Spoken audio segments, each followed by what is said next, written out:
தங்கள் ரசனையால் சினிமா உலகை வாழ வைக்கும் ரசிகர்கள் யாவருக்கும் வெற்றி விமர்சனத்தின் முதல் வணக்கம். இன்னைக்கு இந்த எபிசோட்ல நாம விமர்சனம் பார்க்கக்கூடிய படம் இயக்குனர் பாண்டிராஜன் படைப்புல ஊர்வசி அண்ட் ஜெயராமுடைய நடிப்புல ஒரு தமிழ் படமாக நம்ம ஒரு திரையரங்குகளில் ரிலீஸ் ஆயிருக்கக்கூடிய பரிமளா அண்ட் கோ படம் எப்படி இருக்கு அப்படின்னு தான் பார்க்க போறோம்.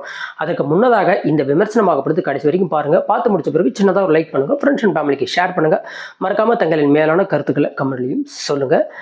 அண்ட் பரிமளா அண்ட் கோ இந்த படத்தோட கதை அப்படின்னு எடுத்துக்கிட்டோம்னா, கதாநாயகி ஊர்வசி அண்ட் ஜெயராம் இவங்களுக்கு ஒரு பொண்ணு இருக்காங்க.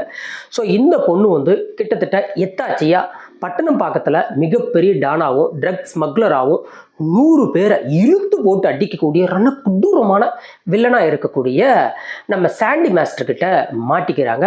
அவரும் இந்த பொண்ணை அடிக்கடி செக்ஸுவலாக அபியூஸ் பண்ணுறது, டார்ச்சர் பண்ணுறது, இந்த மாதிரி நிறைய விஷயத்த இவர் வந்து செய்கிறாரு. ஸோ இதுக்கப்புறம் அந்த கொடூரமான வில்லன் கிட்டேருந்து தன் மகளை காப்பாற்ற கதாநாயகன் ஜெயராம் அண்ட் ஊர்வசி என்ன பண்ணுறாங்க அப்படிங்கிறதான் இந்த ஒட்டுமொத்த படத்தினுடைய கதையுமே. இந்த படத்தை பொறுத்த மாட்டிலும் இது ஒரு டார்க் காமெடி படம் அப்படின்னு சொல்லப்பட்டிருந்தது. ஸோ இந்த டார்க் காமெடி கான்செப்டுக்கு என்னென்ன தேவையோ அதை தவிர்த்து மற்ற எல்லாமே இந்த படத்துக்குள்ளே இருக்குது அப்படின்னு நாம் சொல்லலாம். இந்த படத்தினுடைய பாசிட்டிவ் அண்ட் நெகட்டிவ் அப்படின்னு எடுத்துக்கிட்டோம். முதல்ல ஃபர்ஸ்ட் பாசிட்டிவாக நம்ம பார்க்கக்கூடியது ஜெயராம் அண்ட் ஊர்வசி இவங்களுடைய நடிப்பு.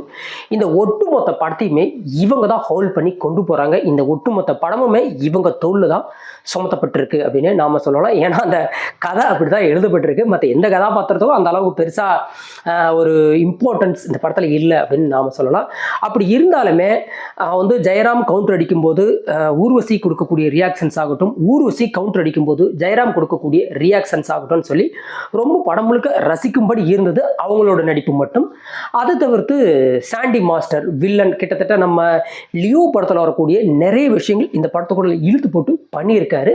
பட் என்னதான் வில்லன் வந்து ரொம்ப கொடூரமான அப்படிங்கிற மாதிரி காட்டினாலுமே கொஞ்சம் காமெடி கலந்த மாதிரி ஒரு சில விஷயத்துக்கு பண்ணுறதுனால நமக்கு வந்து அந்த வில்லன் கதாபாத்திரத்தை மேலே ஒரு பயமோ ஒரு கனெக்டிவிட்டி இல்லாமல் போயிடுச்சு அப்படின்னே சொல்லலாம். யோகி பாபு பொறுத்த மட்டும் சம்பிரதாயத்துக்கு வச்ச சாத்துக்குடிங்கிறது அப்பப்போ வந்து ஒரு சின்ன சின்ன காமெடி அவ்வளோதான்.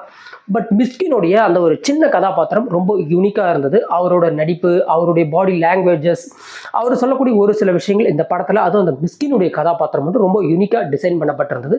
அதாவது ஒரு சின்ன கதாபாத்திரத்தை ஓரளவுக்கு நல்ல யூனிக்காக டிசைன் பண்ண தெரிகிற டைரக்டர்களுக்கு ஒரு படத்தை ஹோல்ட் பண்ணி கொண்டு போகக்கூடிய முக்கிய கதாபாத்திரங்களை அந்த யூனிக்னஸ் இல்லாமல் பண்ணிடுறாங்க அப்படிங்கிற ஒரு எண்ணம் இந்த படத்தை பார்க்கும்போது நமக்கு தெரிஞ்சது.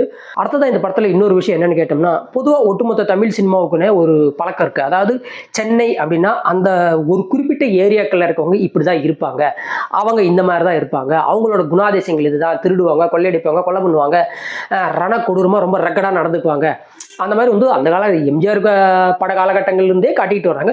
ஸோ இந்த படத்துலையும் அதே தான் இவங்க செஞ்சுருக்காங்க. இவங்க இன்னும் திருந்தலை அப்படிங்கிறது இந்த படத்தில் தெரியுது. ஸோ டார்க் காமெடி அப்படின்னா வந்து அது ஒரு மாதிரி பரபரன்னு போகக்கூடிய படம். இந்த படத்தில் காமெடி இருக்கே தவிர டார்க் காமெடி இருக்கா அப்படிங்கிற ஒரு கேள்வி நமக்கு எழதான் செய்யுது. அதே மாதிரி படத்தில் வந்து இது வந்து ஒரு ஆக்ஷன் த்ரில்லர் அப்படின்னு சொல்லியிருந்தாங்க. படத்தில் ஆக்ஷனும் பெருசாக இல்லை, த்ரில்லரும் பெருசாக இல்லை. அதே மாதிரி படத்தில் டார்க் காமெடி அப்படிங்கிற அந்த ஒரு ஜானருக்கு ஏற்ற மாதிரி படத்துக்குள்ளே பெருசாக எந்த விஷயமும் இல்லை. இத்தனை விஷயங்கள் இல்லைனாலுமே இந்த படம் பார்க்குறதுக்கு முக்கியமான முகாந்திரம் அமையிறது நான் சொன்ன மாதிரி ஒன்று ஜெயராம், இன்னொன்று Urvashi and then Sandy master. அவரோட நடிப்பு நிறைய இடத்துல இரிட்டேஷனை வரவழைச்சாலும் வில்லன் நம்ம பார்த்து தான் ஆகணும் அப்படிங்கிற மாதிரியான ஒரு மனநிலை தான் படத்தை பார்க்கக்கூடிய ரசிகர்களுக்கும் எனக்கும் இருந்தது. இந்த படத்தை பற்றி இதுக்கு மேலே சொல்கிறதுக்கு ஒன்றும் இல்லை. இந்த படத்தை பார்க்கணுமா வேண்டாமாங்கிற முடிவை இந்த விமர்சனத்தை பார்த்த பிறகு நீங்களே எடுத்துக்கங்க. இந்த விமர்சனம் உங்களுக்கு பிடிச்சிருந்தா லைக் பண்ணுங்கள், ஃப்ரெண்ட்ஸ் அண்ட் ஃபேமிலிக்கு ஷேர் பண்ணுங்கள், மறக்காமல் நம்ம சேனலை சப்ஸ்கிரைப் பண்ணி தங்களின் மேலான கருத்துக்களை கமெண்ட் சொல்லவும் மறந்துடாதீங்க. மற்றும் ஒரு சிறந்த விமர்சனத்துடன் தங்களை சந்திக்கும் வரை தங்களிடமிருந்து நன்றி கூறி விடை பெறுவது வெற்றி விமர்சனம் வெல்க தமிழ்.